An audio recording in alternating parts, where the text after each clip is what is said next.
You keep a courtroom in the deepest corridor of your mind, where the lights are always dim and the air is thick with the metallic scent of stagnation.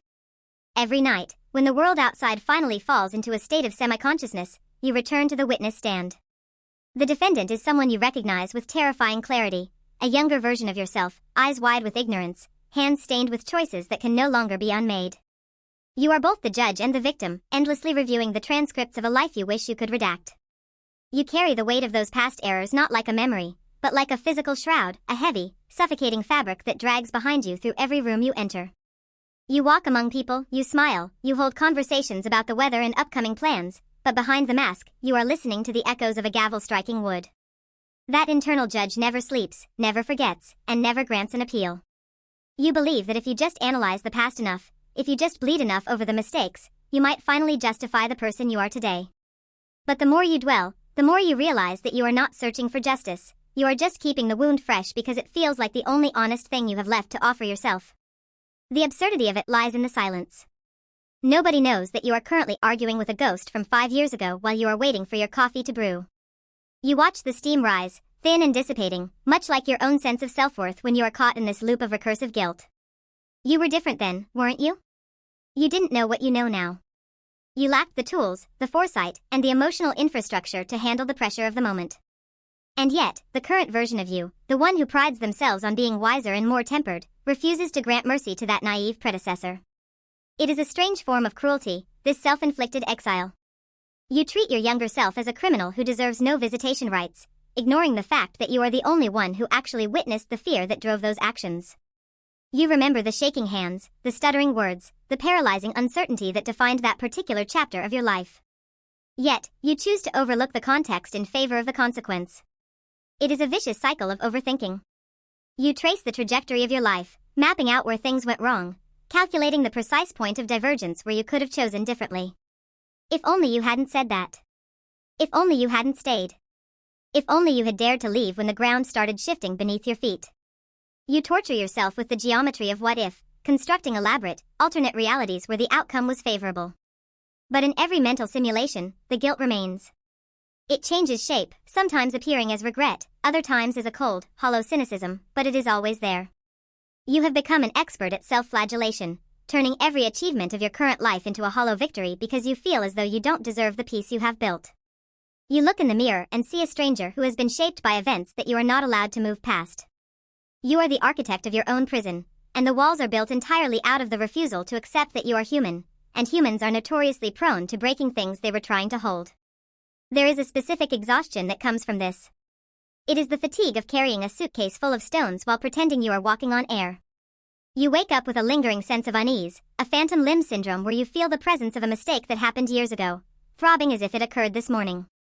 You avoid certain music, certain places, certain people, not because they are harmful, but because they act as triggers that drag you back to the scene of the crime.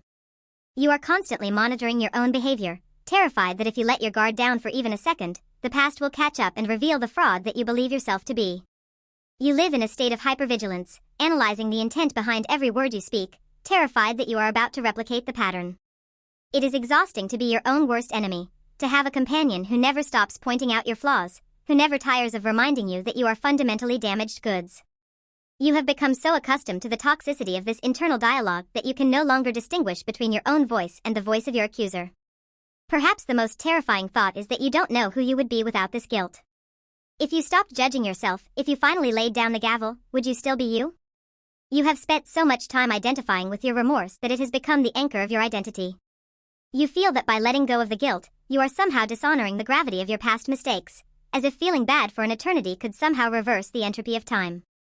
You are addicted to the internal friction, the constant burning that signifies you are still paying for your actions. But the debt is not being paid, it is merely accruing interest in a bank account that only you can see. You are suffering on behalf of a version of yourself that no longer exists, someone who died the moment they learned the lessons you are still punishing them for. You are mourning a person who has already moved on, while you are the one still sitting in the ruins, refusing to look up at the sky. The truth is, there is no grand acquittal coming. There is no external force that will step into your mind and tell you that you are absolved, because the jurisdiction of this court ends exactly where your own authority begins. You are waiting for permission to breathe, failing to realize that you are the only one holding the keys to the oxygen supply. You have been holding your breath for years, trying to survive the vacuum of your own making. The realization is not a sudden spark of joy or a dramatic epiphany. It is a heavy, quiet sinking in your gut. It is the understanding that you have been treating your own life like a criminal record, cataloging every transgression, every stutter, every fall, while ignoring the sheer endurance it took to remain standing. You have been waiting for the past to apologize to you, or for you to finally be able to apologize to the past, but the past is a closed book. The ink is dry. The characters are frozen in their tragic poses. You are the only living thing in this courtroom, and you are free to walk out the door at any time. The tragedy isn't that you made a mistake, the tragedy is that you are still living in the shadow of it, long after the eclipse has passed. You have conflated the act of remembering with the act of being guilty.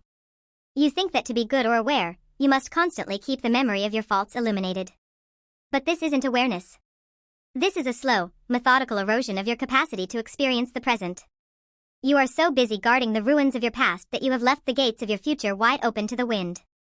You have spent your energy trying to fix the unfixable, neglecting the fact that every day is a new draft of a story that you have the power to edit, even if you cannot erase the previous chapters. You don't need a verdict. You don't need a final judgment. You just need to realize that the person you are today is not the one who signed that contract of failure. You have already served your time, even if you refuse to acknowledge the end of the sentence. The cell door has been open for years, you have just been afraid to see what exists in the light outside. The past is a debt that can never be paid. The future is a freedom you are afraid to claim.